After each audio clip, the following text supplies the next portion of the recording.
안녕하십니까. 이번 시간에 우리는 나르시시스트라는 것에 대해서 알아보겠습니다. 즉 우리가 그리스 로마 신화에 나르키소스라는 인물이 있었다라고 알고 있습니다. 그 나르키소스가 많은 사람들의 사랑을 받았죠. 외모가 뛰어나다 보니까 그랬던 것인데, 그 사람이 구애하는 그런 것도 거절하고, 그래서 그 사람이 어떤 신에게 그 사람도 똑같이 당하게 해달라 그러고, 그렇게 또 이야기를 해서 그 사람도 똑같은 일을 겪었다, 그렇게 나온 그런 신화의 내용을 읽었고, 저는 검색해봐도 찾으실 수가 있습니다. 그리고 이제 그 사람이 그래서 이제 우물 속에 비친 자기 자신의 모습을 보면서 시간 가는 줄 모르고 있다가 결국에는 거기서 죽었다, 이렇게 이야기가 나오고, 근데 이제 수선화라는 것이 이제 그 나르키소스라는 그 이름으로 정해지게 된 계기가 되었습니다. 그 자리에 그 꽃이 피었나 보죠. 그렇게 우리가 검색을 통해서 그 일화를 확인해 볼 수도 있습니다. 근데 그것이 이제 중요한 까닭은 우리 사회에서 그 단어가 즉 비슷한 단어죠. 나르시시스트, 나르키소스와 비슷한 것은 그의 그런 전설에서 우리가 그 이름을 따왔기 때문입니다. 나르시즘, 그래서 이제 나르시즘이라고 알려지는 그것이 바로 나르시시스트라는 그런 사람과 관련된 그런 단어가 되는 것이죠. 그러니까 자기애적인 성격이 강해서 그것이 하나의 인격 장애가 되는 그런 경우를 우리는 나르시즘이라고 알고 있습니다. 나르시시스트라는 것은 이제 사람이 되는 것이죠. 그런 자기의 성인격 장애를 가진 사람이 되는 것입니다. 근데 그 나르시시스트는 어떤 행동 특성을 보이겠습니까? 자기애적인 그런 것이 지나쳐서 그것이 하나의 인격 장애를 가져오는 것입니다.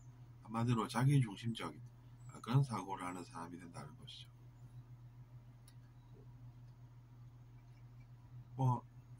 자기 자신을 사랑해서 관리를 잘하는 그런 것은 무슨 문제가 되겠습니까? 이제 그런 것이 아니라 너무 자기 자신을 애착하고 집착해서 이심이 많이 드러나고, 그리고 이제 사람들을 잘못 이끄는 그런 경우가 되는 것입니다. 그러니까 자기 관리를 그 사람들이 잘하지만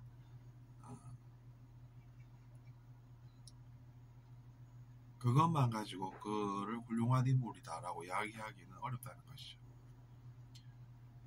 왜냐하면 이제 자기중심적인 생각을 하다 보니까 자기 관리에는 철저해도, 그래서 좋아 보여도 한 사회를 이끌 그런 리더십은 부족한 것이 되는 것입니다. 오히려 자기 관리를 더 잘하겠죠, 그런 사람들은. 그러니까 그런 면은 우리가 본받을 수 있어도 그렇다라고 해서 무작정 그런 사람들을 따라가는 그런 일을 하다가는 반사회적인 그런 일에 동참하게 될 수도 있다는 것입니다. 그러니까 우리가 조심해야 되겠죠, 그런 것은.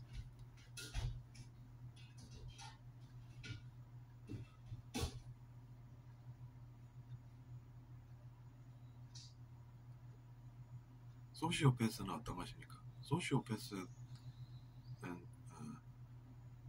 반사회적 인격장애입니다. 그러니까 사회에 반대한다는 것이죠. 사회에 반하는 그런 인격장애를 가진 것을 소시오패스라고 부릅니다. 근데 그런 것을 우리가 어떻게 해결을 할 수 있는지가 중요해집니다. 그러니까 그런 유형을 가진 사람이 눈에 보이면 그를 사람으로 바꿔야 되지 않겠습니까? 가능하다면. 불가능하다면 어쩔 수 없는 일이 되겠죠. 하지만 주위에 있는 나의 가족이나 뭐 친지가 그런 성향이 있다라고 하면 우리가 포기할 것이 아니기 때문에 그럴 때는 이제 인성 교육이 필요한 것입니다. 근데 어떤 것이 가장 시간이 많이 걸려도 정확한 줄 아십니까? 그런 사람이 있다라고 하면 마음을 어떻게 하면은 노력을 통해서 그런 악한 면을 뽑아낼 수 있을까가 중요해집니다. 이제 자기 자신의 눈 안에 있는 들보를 어떻게 우리가 빼내느냐와 같은 이야기가 된다는 것이죠.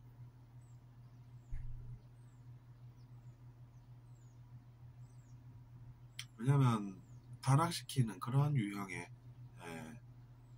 존재들도 엄연히 존재하기 때문입니다. 그러니까 우리가 타락을 시켜야 되겠다 이러면은 이제 그런 방향으로 흘러갈 수가 있다는 것이죠. 영혼들이 나르시스트와 소시오패스적인 그런 모습을 띠는 그런 존재로 만들어야 되겠다라고 하는 그런 존재들도 있기 때문에 그렇습니다.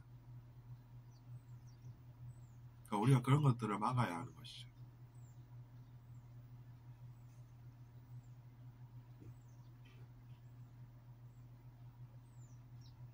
근데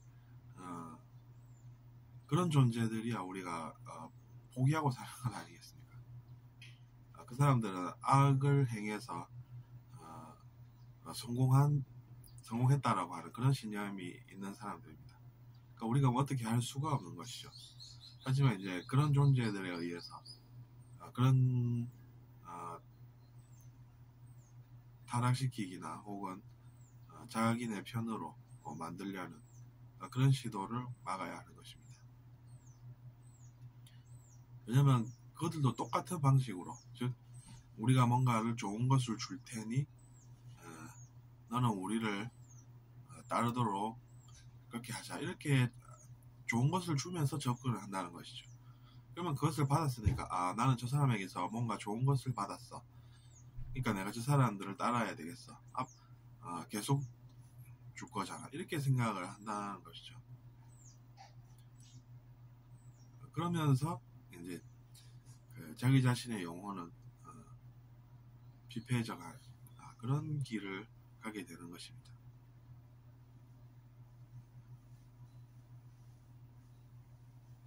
우리가 파우스트라는 소설에서도 그런 모습이 나오지 않습니까? 괴테가 쓴 파우스트에도 악마에게 자기 자신의 영혼을 팔아버린 그런 경우가 나오고 저는 그것을 들었을 때 정말로 그런 것이 있어서 그 작가가 그것을 잘 표현을 했구나 이런 생각을 했었습니다.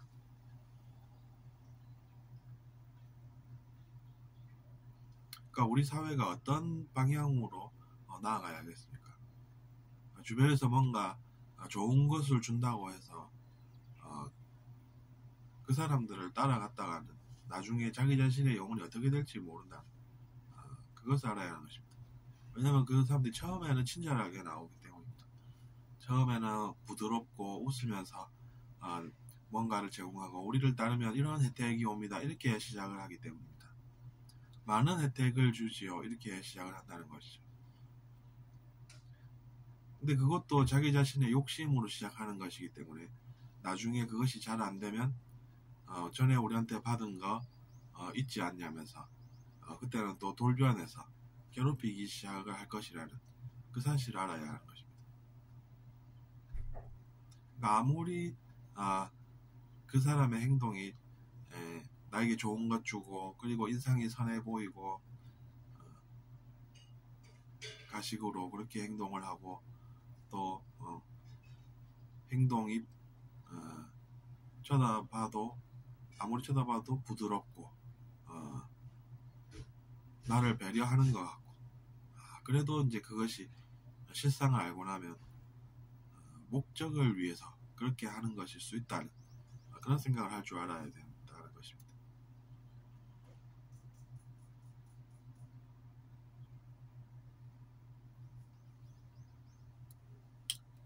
그런 사람들에 의해서 또 다른 누군가가 타락이 된다라는 그 사실에 주목을 해야 하는 것이죠.